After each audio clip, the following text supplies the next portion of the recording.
With us, Joel Klatt joining us for this one. Now, we have been around this team a fair amount, which is exciting, and that helps. But, Skip, since you love talking about Michigan. I do. I'm going to start with you on this one. Can't wait.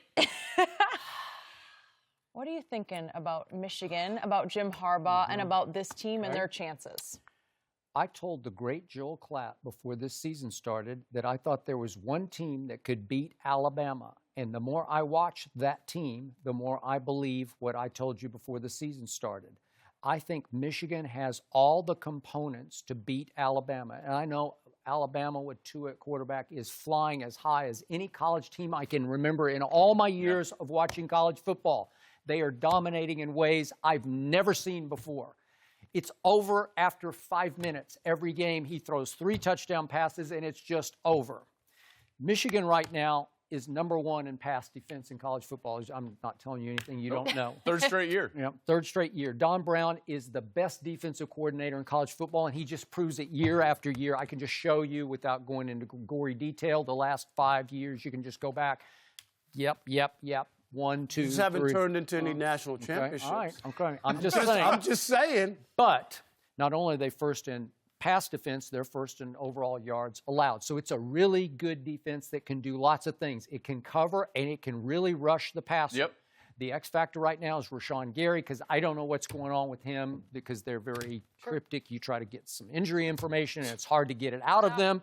And I don't know if he's pulling a Bosa, if he's just saying, I'm a top 5 pick and I'm shutting it down for the rest of the year. I hope not, because he's a top 5. He's a stud. Sure. But still, with Chase Winovich coming from the other side, and they have a collection of rushers, they can really get after the quarterback, right? No. And finally, Rob Parker, I told you before the season started, they have a quarterback. I'm not saying he's Tua, but he's pretty good. And he's savvy, and he's clever, and he can make plays with his arm and his legs. He doesn't have a big arm, but he can be pretty accurate, and he's just your basic college playmaker. He's good enough to go win a game, especially when you have that guy behind you hammering the football. Higdon can really, as a college running back, and I think Mel Kiper and Todd McShay on ESPN are starting to really love him, that he can get you 100-plus yards a game. Yeah, so 6 straight. Okay, 6 straight games. So can they ball control you? Can they win the clock? Because in time of possession, they're 7th in the country right now. And they started off, I predicted that day. I said, they're going to have a hard time beating Notre Dame on opening night because that's the wrong place, wrong time. And they lost 24-17. But ever since then, they just keep going like this. Again, they got to close the deal. Penn State, and then you have to go to Ohio State. Ohio State's a little bit in shambles right now. That's true. So we'll see. But if they can get through it, will they get a shot at Alabama? I would just give them the best shot of anybody I've seen so far at playing Alabama. Interesting. Okay, a lot of things you said were absolutely true. Absolutely true about Michigan.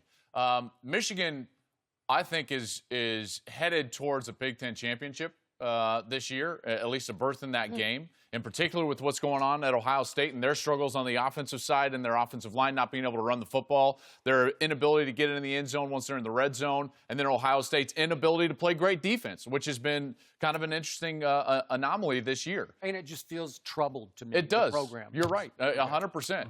Now, from the Michigan side, the defense is spectacular, and save for 1 quarter of this entire season, they've played like a top 4 team.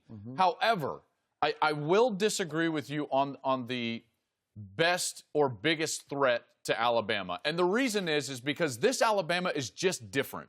They're just different because of Tua, like you mentioned. This out-of-this-world offense that they're playing right now is incredible. #1 scoring offense in the country, #1 total offense in the country at Alabama. This quarterback is playing some of the best football I've ever seen. 25 touchdowns, 0 interceptions. Because of that, you're going to have another quarterback go out there and go toe-to-toe. At some point, you're going to have a guy go out there and go toe-to-toe with Tua. And guess what? I don't know if Shea Patterson's that guy. He's 78th right now in the country in passing. That's just behind a guy that got benched at TCU named Sean Robinson, who's probably going to get benched for a guy named Collins moving forward with TCU at Gary Patterson. Shea plays too safe. I think that Jim Harbaugh is in Shea Patterson's ear too much, telling him to play it too safe. I said it during the broadcast. I know you were watching. Yep, he needs to give those big wide receivers a chance to make a play down the field. If he does that, maybe you're on to something. Yes, when he did, they made plays. Donovan Peoples-Jones as well as Nico Collins caught touchdown passes in last week's game. And by the way, Tariq Black, I don't know what his situation is, but he participated. He's going to be back. I think Tariq Black is going to be back for the rest of the year, which is a huge boost to their. Really good. He's a high draft. Probably their best offensive player moving forward. Now, here's why I'm so shocked at your take. Your team is the one that could pose the biggest threat. Your guy.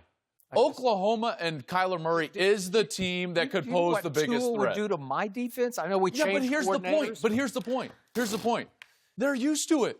You see, if you get Michigan into a game in which they've got to score 50, I think they would just freak out. I don't think that they can handle that. I don't think Shea can handle that. You can't win a game like that. You get Oklahoma into like, hey, what do you want to do? It's first 1 to 60 wins. They're like, here we go. This is a normal Saturday for me. So I think it's Oklahoma for that reason. My problem still is I'm just not. I know all the numbers. I just can't until they beat Penn State and Ohio State. Until recently, you worked in Detroit. I worked in Detroit for 20 some odd years. You've seen the letdown. I've seen the letdown. It's happened over and over, and people get all excited about Michigan. It doesn't.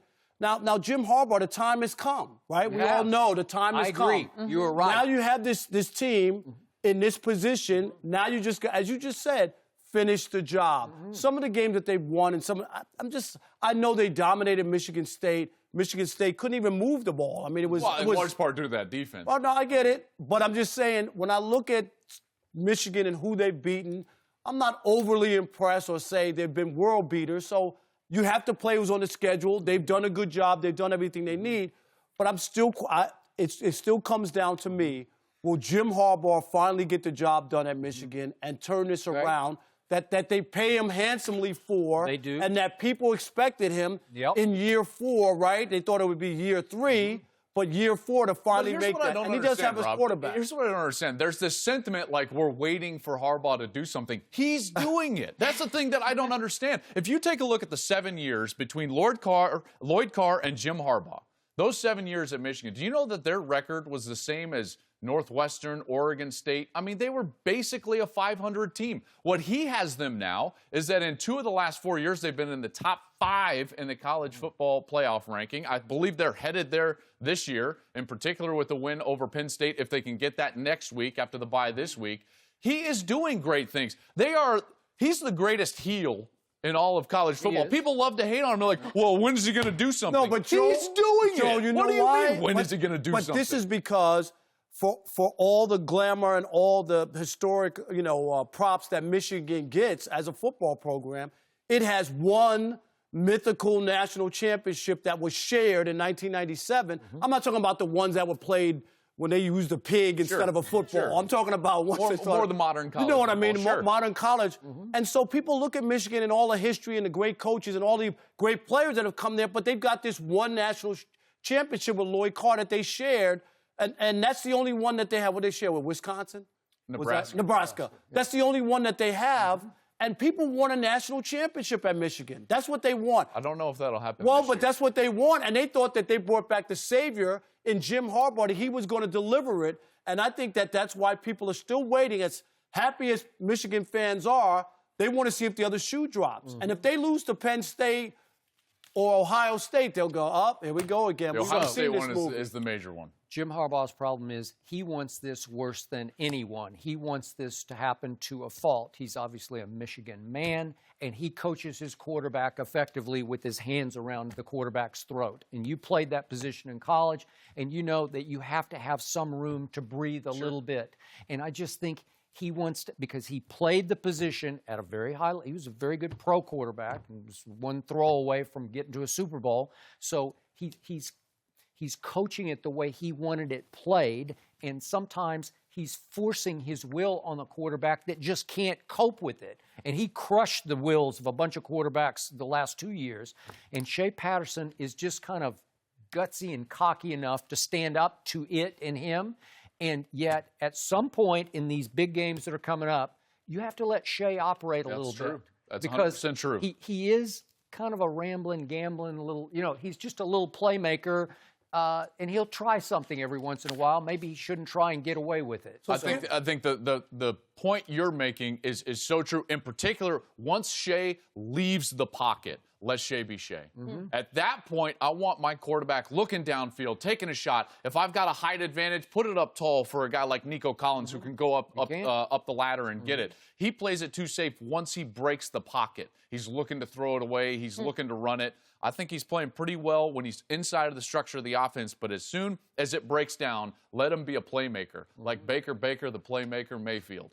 Let him be a playmaker on the outside. So did you have him, Skip, going to the national championship game? I picked him before the year started. So I did, and I'm hanging in. Yeah. Okay. You did I like say him. it early on. I did. We're talking about hot seat for Harbaugh. But it's like... Why are you just jumping off Oklahoma? I mean, Kyler is playing unbelievable. Well, they lost to Texas, so that's going to hurt. And they could get a rematch with Texas, though. Yeah. They could avenge that loss. They outscored TCU, but half the time I was just going like this because it's just hard to watch, man. Come on. And Come on, they dominated that game. Do you know what Tua would do to this defense?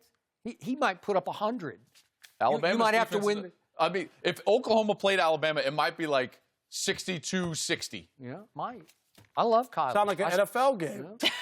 The good news, Skip, Joel and I are going back to Oklahoma this weekend. That's right. We got him this we'll weekend. get So that's some why you're research beating that drum. Well, I mean, no, I believe in them. Kyler is still in the Heisman race. You think I have an agenda? Yeah, a little bit. Never. It's okay. Who would have an agenda around This here? is a book of truths. Joel and Rob. Let me see. Is that the Bible? Really well organized. It is the Thank college you football for Bible. coming in. You bet.